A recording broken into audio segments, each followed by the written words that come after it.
ہمارا اگلا ٹاپک ہے سب یونٹ 2.2 جس میں ہم لوگ گیسٹرو انٹسٹائنل سسٹم یعنی کہ نظام انہضام جسے جی آئی ٹی سسٹم بھی کہتے ہیں ہم لوگ ڈسکس کرتے ہیں اس ٹاپک کو ڈیٹیل میں. تو ہم دیکھتے ہیں کہ اس ٹاپک کو پڑھنے کے بعد اس کے جو لرننگ آبجیکٹیوز ہیں ہمارے کہ ہم اس ٹاپک کو جب ہم پڑھ لیں گے ایک بار گو تھرو کر لیں گے ایک بار جب اس کو ہم ریڈ آؤٹ کر لیں گے تو کون کون سی چیزوں کو ہم لوگ جان پائیں گے. کہتے ہیں جی اس کے لرننگ آبجیکٹیوز ہیں سیکھنے کے مقاصد زیر یونٹ 2.2 مکمل کر لینے کے بعد ڈسپینسر اسٹوڈنٹ اس قابل ہو جائے گا کہ نمبر 1 نظام کی جو علیحدہ علیحدہ نوٹ میں ہیں اس کو بیان کر سکے گا. نظام کے جو مختلف حصے ہیں ان کا بنیادی کام کیا ہے وہ بتا سکے گا. کہتے ہیں انیما سپوزیٹریز اور فلیٹس ٹیوب استعمال کرنے کے لیے لوئر نظام کا مفہوم بیان کر سکے گا. انسانی جسم پر معدہ جگر اور اپینڈکس کے مقامات کی نشاندہی کر سکے گا. ڈی ہائیڈریشن یعنی کہ پانی کی کمی کو پہچان سکے اور علامت دیکھ سکے گا. ہائیجین یعنی کہ صفائی کا انتظام اور بحالی آپ کے بارے میں مریضوں کی رہنمائی کر سکے گا. اس کے علاوہ بیماری اور بیماری پھیلانے میں نظام اور خون اور پانی میں پایا جانے والا تعلق کا مفہوم بیان کر سکے گا. مطلب جب ہم جی آئی ٹی یعنی کہ جب ہم لوگ گیسٹرو انٹسٹائنل سسٹم کو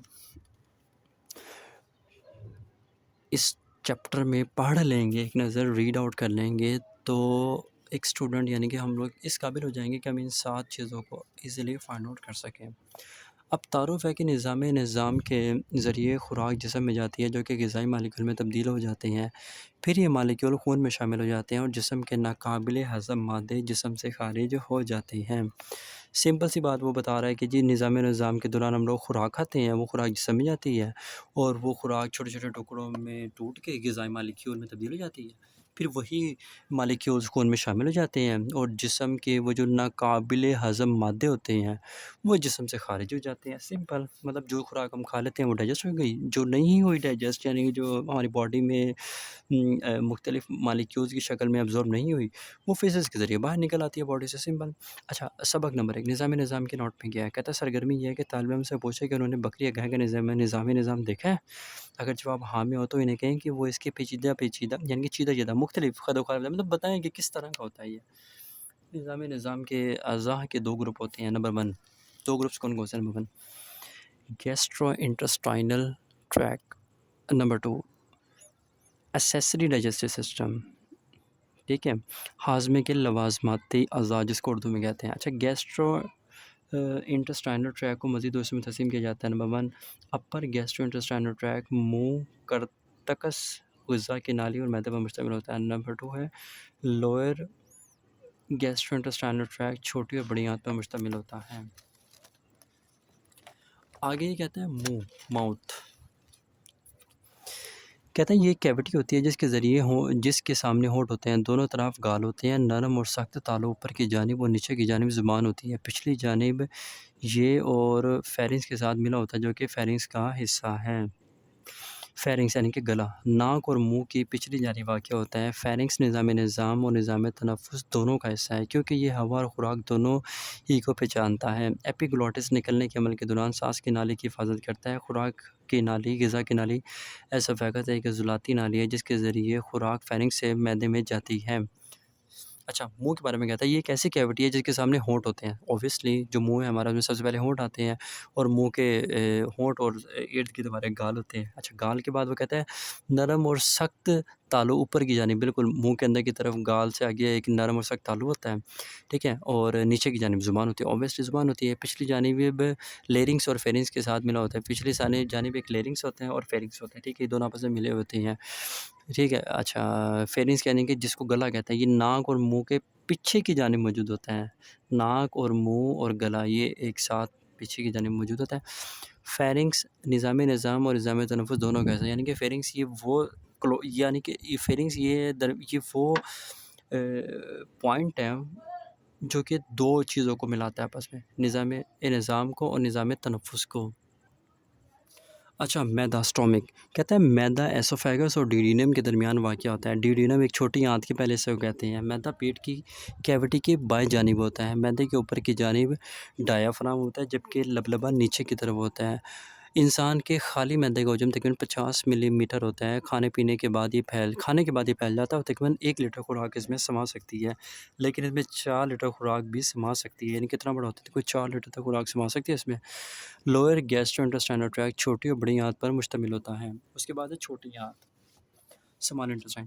چھوٹی آنت میدے اور بڑی آنت کے درمیان واقع ہوتی ہے اور اس کی لمبائی تقریباً 7 میٹر ہوتی ہے۔ چھوٹی آنت لمبائی میں بڑی آنت سے خاص لمبی ہوتی ہے، لیکن اسے چھوٹی آنت اس کے چھوٹے ڈائمیٹر کی وجہ سے کہتے ہیں۔ زیادہ تر ہاضمہ بھی اسی آنت میں ہوتا ہے۔ اس کے 3 حصے ہوتے ہیں: نمبر 1 ڈیوڈینم، نمبر 2 جیجینم، نمبر 3 ایلیم۔ ڈیوڈینم چھوٹی آنت کا پہلا حصہ ہوتا ہے۔ اس کی شکل انگریزی کے حرف سی سے ملتی ہے اور یہ پینکریاس کے سر کے گردا گرد ہوتی ہے۔ نمبر 2 ہے جیجینم، یہ چھوٹی آنت کے درمیانی حصہ ہوتا ہے جو کہ بل کھاتا ہوا ہوتا ہے۔ نمبر 3 ہے ایلیم، یہ چھوٹی آنت کا آخری حصہ ہوتا ہے جو کہ بڑی آنت کے ساتھ مل جاتا ہے۔ اچھا، نمبر 3 ہے بڑی آنت، لارج انٹسٹائن۔ نظام کا آخری حصہ ہے، اس کی لمبائی 1.5 میٹر ہے، اس کے درج ذیل حصے ہوتے ہیں۔ نمبر 1 سیکم، بڑی آنت کا سب سے پہلا حصہ ہوتا ہے جو کہ چھوٹی آنت کے اختتام اور بڑی آنت کے شروع ہونے پر واقع ہوتا ہے۔ یہ تیلی نما حصہ ہوتا ہے۔ سیکم کے سرے پر اپینڈکس لگی ہوتی ہے۔ اپینڈکس چھوٹی سی انگلی کی شکل کی تیلی ہوتی ہے۔ کولون، یہ درج ذیل میں تقسیم ہوتی ہے۔ نمبر 1 اسینڈنگ کولون پیٹ میں دائیں جانب اوپر جانب ہوتی ہے۔ ڈسینڈنگ کولون پیٹ میں بائیں جانب نیچے کو ہو جاتی ہے۔ سگمائڈ کولون ڈسینڈنگ کولون ختم ہونے پر شروع ہوتی ہے اور ریکٹم شروع ہونے پر ختم ہو جاتی ہے۔ ریکٹم اوپر سگمائڈ کولون سے جڑی ہوتی ہے اور نیچے مکس سے جڑی ہوتی ہے۔ یہ پاخانے کو اسٹور کرتا ہے جو کہ آخر کار مکس سے خارج ہو جاتا ہے۔ اینل کینال ریکٹم اور معدے کے درمیان واقع ہوتی ہے۔ مقعد اصل میں ریکٹم کے بیرونی سوراخ کو کہتے ہیں۔ اسیسری ڈائجسٹیو آرگنز میں دانت، زبان، لعاب دہن بنانے والے غدود، گال بلیڈر، پتا، جگر اور پنکریاس اور لبلبہ شامل ہیں۔ یہ اعضاء گیسٹرو انٹسٹائنل ٹریکٹ میں شامل نہیں ہیں بلکہ ہاضمے کے عمل کے لیے ضروری ہیں۔ لعاب دہن بنانے والے غدود زبان کے نیچے اور نچلے جبڑے کے قریب واقع ہوتے ہیں۔ جگر پیٹ کے اندر دائیں اوپر والے حصے میں اور پسلیوں کے پنجر کے نیچے واقع ہوتا ہے۔ گال بلیڈر یعنی کہ پتا جگر کے بالکل نیچے چھپا ہوتا ہے۔ سبق نمبر 2 نظام کی فزیولوجی کہتا ہے ہاضمے کا عمل، ڈائجیشن ان بکل کیوٹی، منہ میں ہاضمے کا عمل کہتا ہے خوراک کے معدے میں پہنچنے سے بہت پہلے منہ میں ہی ہاضمے کا عمل شروع ہو جاتا ہے۔ جب ہم خوراک دیکھتے ہیں، خوراک کی بو آتی ہے، خوراک کو چکھتے ہیں یا من پسند خوراک کے بارے میں تصور کرتے ہیں تو ان حصوں کی وجہ سے دماغ اعصاب کے ذریعے لعاب دہن بنانے والے غدودوں کو پیغام دیتے ہیں۔ لعاب دہن بننا شروع ہو جاتا ہے۔ جیسے ہی دانت خوراک کو چباتے ہیں تو لعاب دہن خوراک کو ترک کرتا ہے جس سے نگلنے میں آسانی ہو جاتی ہے۔ امائلیز جو کہ ایک ہاضمے کا انزائم ہے وہ لعاب دہن میں پایا جاتا ہے تو یہ انزائم نشاستہ کو توڑنے کا عمل شروع کر دیتا ہے۔ انزائم پروٹین ہوتے ہیں جو کہ کیمیائی معاملات کو تیز کرتے ہیں۔ اچھا، نگلنے کا عمل زبان اور منہ کے پٹھوں کی حرکات کی وجہ سے ہوتا ہے۔ نگلنے سے خوراک فیرکس ہو جاتی ہے۔ ٹریکیا کا پوالا ایپیگلوٹس بند ہو جاتا ہے جب ہم نگلتے ہیں تاکہ سانس کی بندش نہ ہو۔ معدے میں ہاضمے کا عمل یعنی کہ ڈائجیشن ان اسٹومک کہتا ہے گلے سے خوراک غذا کی نالی میں جاتی ہے۔ پٹھوں کی کنٹریکشن کی لہریں جس میں پیریسٹالسس فورس کہتے ہیں جن کو خوراک کو غذا کی نالی سے معدے میں لے جاتی ہیں۔ عام طور پر غذا کی نالی معدہ اور آنتوں کی حرکات کا کسی شخص کو احساس بھی نہیں ہوتا جن حرکات کی وجہ سے خوراک ڈائجسٹیو ٹریکٹ میں سفر کرتی ہے۔ غذا کی نالی کے آخری سرے پر ایک عضلاتی والو ہوتا ہے جسے سفنکٹر کہتے ہیں۔ سفنکٹر خوراک کو معدے میں جانے دیتا ہے لیکن خوراک کو واپس غذا کی نالی میں نہیں جانے دیتا۔ یہ سفنکٹر مناسب وقفوں سے کھلتا اور بند ہوتا ہے۔ معدے کے سفنکٹر عضلات خوراک کو تیزاب اور انزائم کے ساتھ ملاتے ہیں، بلوتے ہیں۔ اس طرح خوراک قابل ہضم ذرات بن جاتی ہے۔ معدے میں ہاضمے کے عمل کے لیے تیزابی ماحول درکار ہوتا ہے۔ معدے کے غدود ہر روز تقریباً 2.8 لیٹر ہاضمے کا جوس تیار کرتا ہے۔ یہ جوس ہائیڈروکلورک ایسڈ اور پیپسین پر مشتمل ہوتا ہے جس وقت خوراک معدے سے جانے والی ہوتی ہے تو وہ اس وقت یہ گاڑھا مائع کی شکل اختیار کر چکی ہوتی ہے، جسے قائم کہتے ہیں۔ معدہ اور چھوٹی آنت کے سنگم پر ایک والو ہوتا ہے جسے پائلورس کہتے ہیں۔ خوراک کو معدے ہی میں رکھتا ہے، حتیٰ کہ یہ خاص گاڑھا پن چھوٹی آنت میں چلا جاتا ہے، جس سے پھر یہ قائم چھوٹی آنت میں حرکت کرتا ہے۔ اچھا، چھوٹی آنت میں ہاضمے کے عمل۔ غذا جو ہم کھاتے ہیں اس کے اجزاء کو مزید ہاضمے کے عمل کی ضرورت ہوتی ہے اور پھر کہیں جا کر وہ آنت میں جذب ہوتے ہیں۔ چھوٹی آنت میں ہاضمے کا عمل جاری رہتا ہے اور اسی دوران غذائی اجزاء جذب ہو کر خون میں شامل ہو جاتے ہیں۔ چھوٹی آنت کی اندرونی دیوار پر لاکھوں کی تعداد میں انگلی نما خوردبینی ابھار ہوتے ہیں جن کو ولائی کہتے ہیں۔ یہ ولائی غذائی اجزاء جذب کر کے خون میں شامل کرتے ہیں۔ بڑی آنت میں ہاضمے کا عمل۔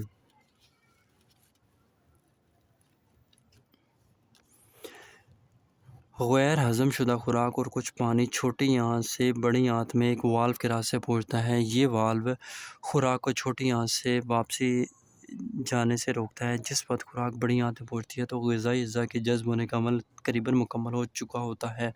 آنت میں موجود بیکٹیریا باقی ماندہ خوراک کو ہضم کرنے میں مدد کرتے ہیں۔ بڑی آنت سب سے بڑا کام غیر ہضم شدہ خوراک سے پانی کا جذب کرنا اور پاخانے کو ٹھوس حالت میں لانا ہے تاکہ پاخانہ جسم سے خارج ہو سکے۔ اچھا جی، لیور اینڈ پنکریاس۔ جگر اور پنکریاس دونوں ہی خوراک کو مختلف طریقوں سے ہضم کرنے میں مدد کرتے ہیں اور خوراک کی توڑ پھوڑ میں حصہ لیتے ہیں۔ جگر بائل خارج کرتا ہے جو کہ گال بلیڈر میں سٹور ہوتا ہے۔ یہیں پر یہ گاڑھا ہو جاتا ہے اور پھر یہ چھوٹی آنت میں داخل ہو جاتا ہے اور پھر یہ چھوٹی آنت میں چکنائی جذب کرنے میں مدد دیتا ہے۔ بائل کو سٹور کرنے اور اسے گاڑھا کرنے کے علاوہ گال بلیڈر کا اور کوئی خاص کام نہیں ہے۔ جب خوراک جذب ہو کر چھوٹی آنت سے خون میں مکس ہو کر جگر میں پہنچتی ہے تو جگر غذائی اجزاء پر کئی قسم کے عمل کرتا ہے۔ پنکریاس کئی قسم کے انزائم خارج کرتا ہے جو کہ چھوٹی آنت میں پہنچ کر چکنائی، پروٹین اور کاربوہائیڈریٹس کو ہضم کرتے ہیں۔ پنکریاس بائی کاربونیٹ بھی خارج کرتا ہے جو کہ چھوٹی آنت میں پہنچنے والے معدے کے تیزاب کی تبدیل کرتا ہے۔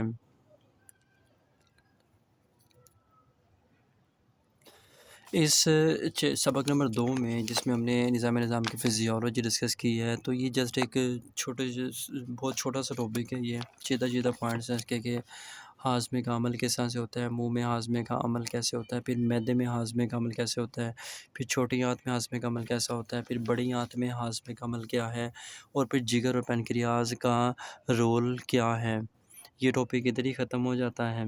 ابھی تو فی الحال ہم لوگ اس ٹاپک کو نا جسٹ ایسے ہی گو تھرو کر رہے ہیں، ڈیٹیل میں ہم پڑھیں گے انشاءاللہ آگے ایک ایک لائن کا وہ ڈیٹیل میں جا کے ود ڈائیگرام۔ ابھی تو جسٹ ہم کتاب کو ایسے نا اوور آل پین رکھ کر ورڈ ٹو ورڈ اسٹڈی کر رہے ہیں جسٹ۔ اب ہم نیا ٹاپک دیکھتے ہیں کون سا اب ہم نے پڑھنا ہے۔ سبق نمبر 3 ہے جی، نظام کی بیماریاں کون سی ہیں؟ کہتا ہے آلودہ پانی سے ہونے والی بیماریاں۔ کہتا ہے کوئی بیماری جو کہ آلودہ پانی پینے کی وجہ سے ہو جس میں بیماری پیدا کرنے والے جراثیم موجود ہوں اسے واٹر بورن ڈیزیز کہتے ہیں۔ پاکستان جیسے ترقی پذیر ممالک میں 80% بیماریاں واٹر بورن ہوتی ہیں جس میں اسهال بچوں میں موت کی سب سے بڑی وجہ یعنی کہ موشن لگ جانا۔ ورلڈ ہیلتھ آرگنائزیشن WHO کے مطابق ہر سال 18 لاکھ مریض ڈائرل بیماریوں کی وجہ سے موت کے منہ میں چلے جاتے ہیں۔ اندازہ لگایا گیا ہے کہ ان بیماریوں کا 90% غیر محفوظ پانی کی فراہمی، صحت اور صفائی کی سہولیات کی عدم فراہمی ہے۔ سرگرمی یہ ہے کہ پاکستان میں پانی آلودہ ہونے کی وجوہات کے بارے میں سوچیں۔ اچھا جی، واٹر بورن ڈیزیز، آلودہ پانی سے پھیلنے والی بیماریاں۔ کہتے ہیں واٹر بورن ڈیزیز تب ہوتی ہے جب پینے کے پانی کا نظام انسانوں یا جانوروں کے پیشاب و پاخانے سے آلودہ ہو جائے۔ اللہ اکبر۔ یہ ان علاقوں میں زیادہ ہوتی ہے جہاں لوگ پانی زمین کی سطح جیسے بارش، جھیل، دریا اور تالاب، کھاڑی وغیرہ سے حاصل کرتے ہیں، کیونکہ اس پانی کا انسانوں یا جانوروں سے آلودہ ہونے کا امکان زیادہ ہوتا ہے۔ نشیبی علاقوں میں جمع شدہ پانی، نکاسی آب کے پائپوں، رہائشی صنعتی علاقوں اور سیپٹک فیلڈز بھی بعض اوقات سطحی پانی کا آلودہ کر دیتے ہیں۔ فضلے کی ذرا سی بھی آلودگی بیماری پھیلا سکتی ہے۔ ان بیماریوں کو ختم کرنے کا ایک ہی طریقہ ہے کہ لوگوں میں صحت و صفائی کا شعور اجاگر کیا جائے اور ان کی کچھ بنیادی ضروریات جیسے پینے کا پانی، نہانے دھونے کی سہولیات اور صفائی پوری کی جائے۔ کہتے ہیں ملیریا تب پھیلتا ہے جب اکثر لوگ گرمی کے موسم میں کھلی جگہ پر سوتے ہیں یا ایسے مکانوں میں سوتے ہیں جہاں مچھر آسانی سے اندر آ سکتے ہیں۔ ملیریا پھیلانے والے مچھر ٹراپیکل کالی مکھیاں اور اور بالحدارس یا اسٹیل رکے ہوئے پانی کو ختم کر کے قابو پایا جا سکتا ہے، کیونکہ یہ سارے اپنی زندگی کا سائیکل پانی ہی پر مکمل کرتے ہیں۔ واٹر بورن بیماریاں پروٹوزوا، وائرسز، بیکٹیریا اور آنتوں کے پیراسائٹ سے ہوتی ہیں۔ یہ ہیں جی جراثیم کی اقسام کون کون سی ہیں۔ جراثیم کی اقسام، اس میں جراثیم آتے ہیں پروٹوزوا، وائرسز، بیکٹیریا۔ اس میں آتا ہے جراثیم کا نام انت امیبا اور ہسٹولاٹا، یہ بیماری پیدا کرتے ہیں امیبیاسس۔ وائرسز میں ہیپیٹائٹس اے کا وائرس، یہ ہیپیٹائٹس اے کریٹ کرتا ہے۔ پولیو وائرس پولیو کریٹ کرتا ہے۔ بیکٹیریا میں کلائڈ ٹریڈیم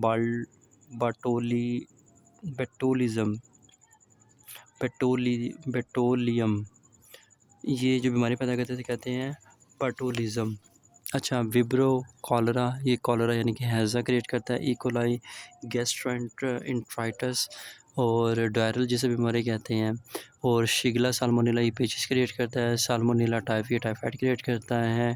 یہ انٹسٹائنل پیراسائٹ ہیں، جراثیم ہیں، جو کہ اس جراثیم کا نام ہے انٹروبیس ورمیکولیرس، یہ انٹروبیوس بیماری پیدا کرتا ہے۔ اچھا، بچاؤ کیا ہے؟ واٹر بورن بیماریوں کے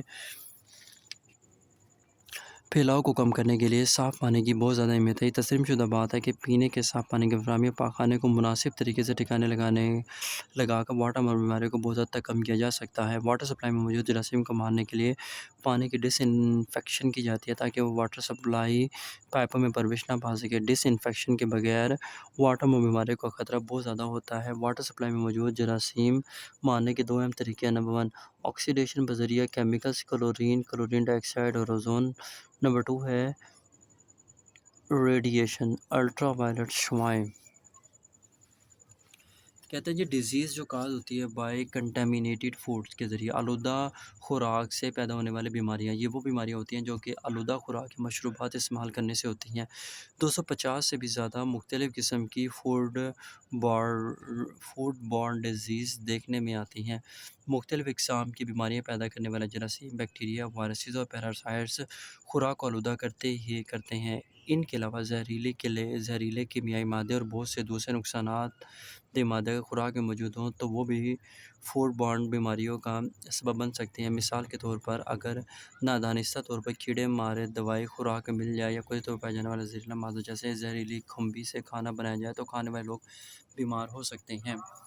فوڈ بورن کی عام بیماری کو فوڈ پوائزننگ کہتے ہیں، حالانکہ اس کی وجہ زہر نہیں ہے۔ خوراک سٹوریج، ہینڈلنگ اور تیار کرنے کے دوران آلودہ ہو سکتی ہے۔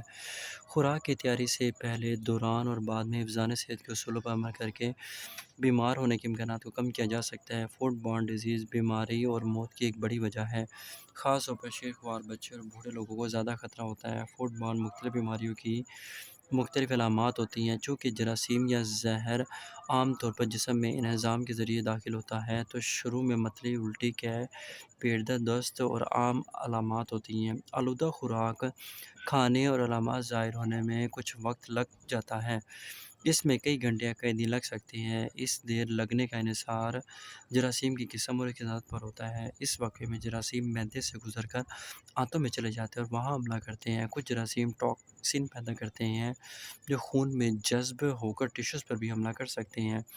فوڈ بورن انفیکشن عام طور پر بیکٹیریا،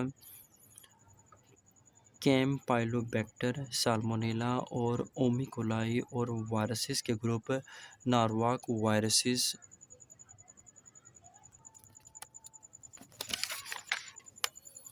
ایکولائی اور وائرسز کے گروپ نارواک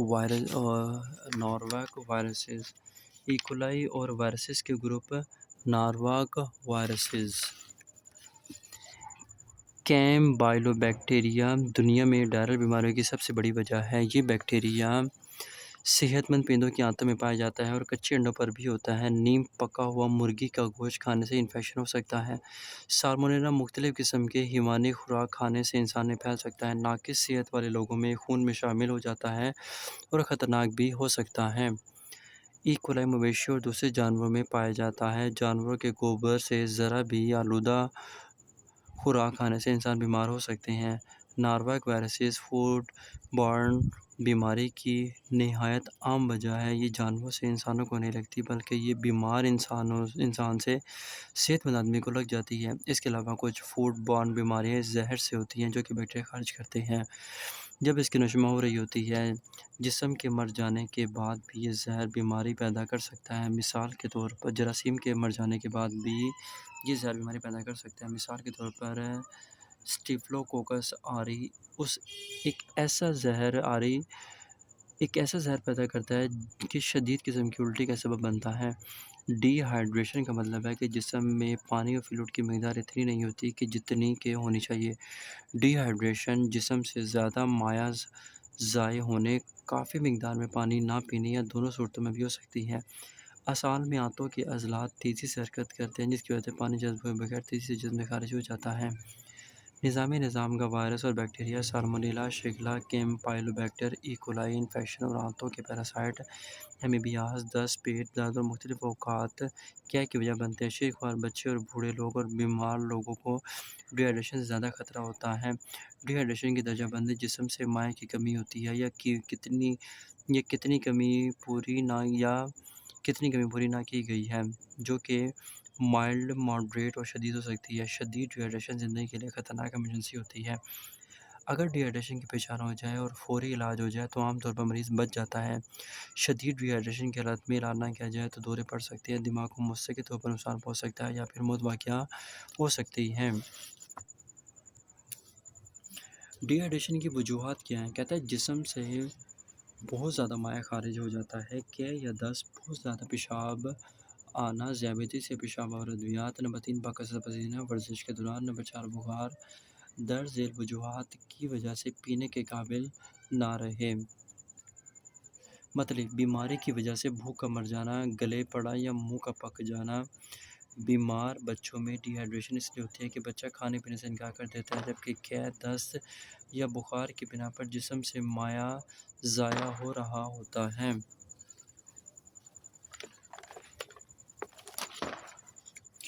ڈی ہائیڈریشن کی علامت کیا ہے؟ منہ کا خشک ہونا، منہ کا چچیا ہونا، گاڑھا گہرا پیلا پیشاب آنا، کم پیشاب کرنا یا پیشاب نہ آنا، آنسو نہ بہانا، دھسی ہوئی آنکھیں، شیر خوار کے سر پر نرم جگہ کا بیٹھ جانا، شدید ڈی ہائیڈریشن کی صورت میں نڈھال یا بے ہوش ہونا۔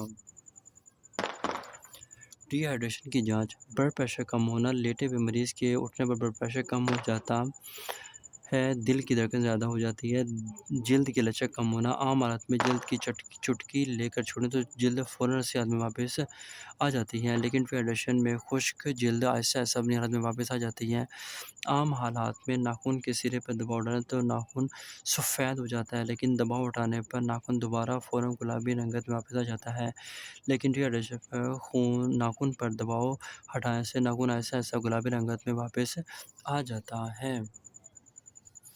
ڈی ہائیڈریشن کا علاج۔ Treatment of mild dehydration. ہیضہ یا وائرس کی وجہ سے ہونے والے اسال کی بیماری میں جسم سے مائع کا اخراج بہت زیادہ ہوتا ہے، جبکہ نظام کے جذب کرنے کا عمل سست ہو جاتا ہے۔ اس کے علاوہ سوڈیم اور پوٹاشیم بڑے مقدار میں جسم سے خارج ہو جاتے ہیں۔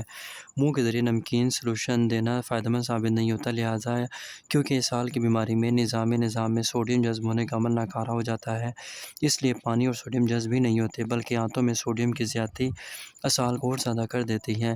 نمکین سلوشن کے ساتھ اگر گلوکوز کو ملا دیا جائے تو ایک نیا عمل شروع ہو جاتا ہے، گلوکوز اسال سے متاثر ہوئے بغیر جذب ہو جاتا ہے۔ گھر پر اسال کا علاج کرنے میں انتہائی اہم نکتہ یہ ہے کہ مائع کی کمی کو پورا کیا جائے اور مناسب اور کافی خوراک بھی جاری رکھنی چاہیے۔ مائعات دینے کے علاوہ عمر کے لحاظ سے مناسب خوراک بھی دی جائے۔ شیر خوار بچوں کو زیادہ بار ماں کا دودھ یا بوتل کا دودھ دیا جائے اور بڑے بچوں کو بھی مائعات زیادہ دیے جائیں۔ اسال کی وجہ سے ہونے والی ڈی ہائیڈریشن کے لیے اورل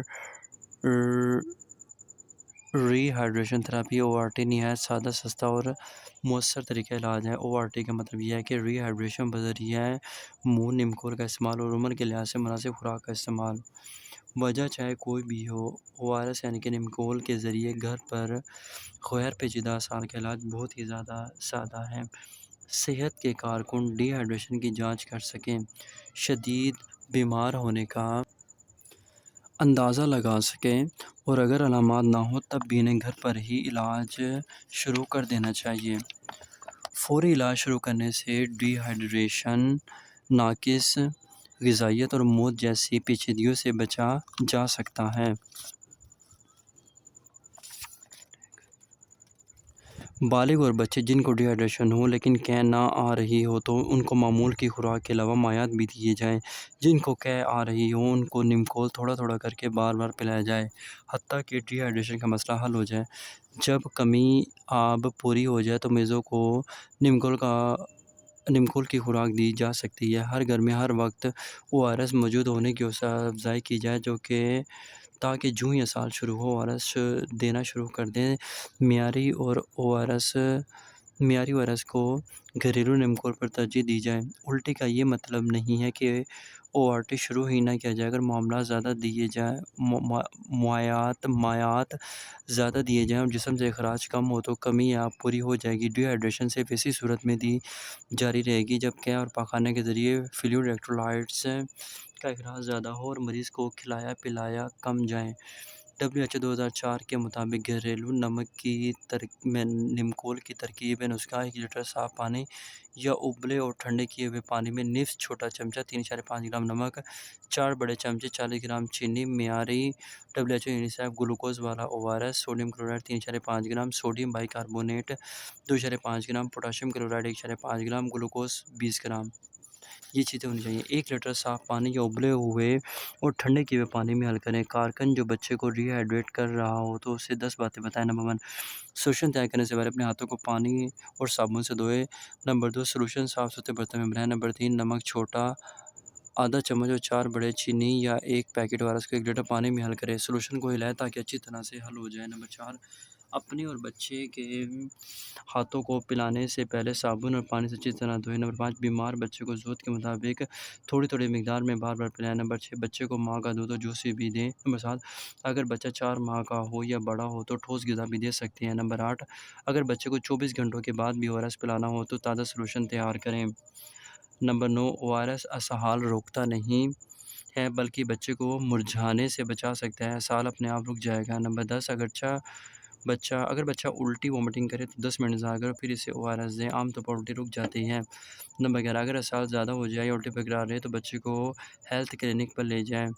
ماڈریٹ ٹو سیویئر میں مریض کو ہسپتال داخل کیا جاتا ہے اور بذریعہ ورید مائعات دیے جاتے ہیں۔ ناقص غذائیت میڈیکل کی وہ حالت ہے جو نامناسب یا ناکافی غذا کی وجہ سے پیدا ہوتی ہے۔ اگر لمبے عرصے کے لیے کوئی غذا ضرورت کے لحاظ سے کم استعمال کرے یا غذا کی کوالٹی وہ نہ ہو جو کہ صحت مند خوراک کی ہونی چاہیے تو وہ شخص ناقص غذائیت کا شکار ہو جائے گا۔ اگر ناقص غذائیت زیادہ عرصہ برقرار رہے تو اس کا نتیجہ فاقہ بیماری یا انفیکشن کی صورت میں نکلتا ہے۔ ناقص غذائیت کا شکار لوگوں کی غذا میں یا تو ان کی ضروریات کے لیے کافی کیلوریز نہیں ہوتی ہیں یا ان کی غذا میں پروٹین، وٹامنز اور دوسرے ضروری غذائی اجزاء نہیں پائے جاتے۔ بعض ناقص غذا 2 قسم کی ہوتی ہیں۔ نمبر 1 ہے انڈر نیوٹریشن، نمبر 2 ہے اوور نیوٹریشن۔ انڈر نیوٹریشن اس وقت ہوتی ہے جب غذا کم لی جائے، غذا جذب کم ہو یا غذائیت زیادہ ہو جائے۔ ناقص غذائیت میں ضرورت کے مطابق کافی غذا نہیں ہوتی جو کہ جسم صحت مند انداز میں کام کر سکے۔ یہ خاص طور پر ترقی پذیر ممالک کے لیے انتہائی غریب لوگوں میں ہوتی ہے۔ نمبر 2 ہے اوور نیوٹریشن، بسارِ غذائیت زیادہ کھانے سے یا من پسند خوراک کھانے سے ہوتی ہے۔ ناقص غذائیت نامناسب طور پر وزن گھٹانے، زیادہ کھانے یا متوازن غذا نہ کھانے سے ہوتی ہے۔ یہ عام طور پر ترقی یافتہ ممالک میں دیکھی جاتی ہے۔ یہ لوگ موٹاپے کا شکار ہوتے ہیں۔ ناقص غذائیت کی وجوہات: نمبر 1 ہے قحط ہے، غربت ہے، آبادی میں اضافہ، نظام کی بیماریاں، غذا کا ناقص انجذاب، نظام سے غذا کے ہضم ہونے یا جذب ہونے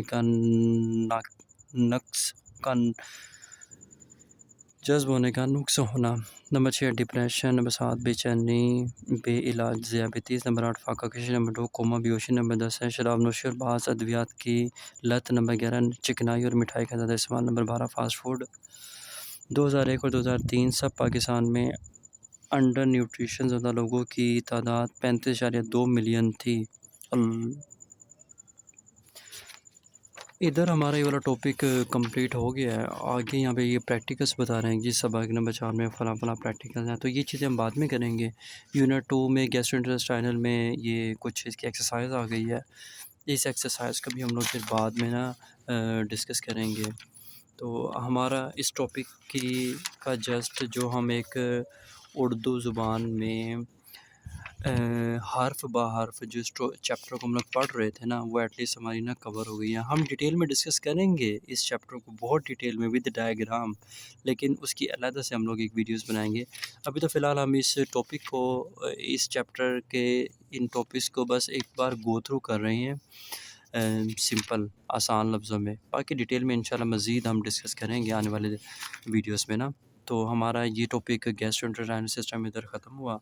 اب ہم نیا ٹاپک شروع کرتے ہیں جو کہ ہے anatomy of the pulmonary system, یعنی کہ نظام تنفس کی اناٹمی کیا ہے۔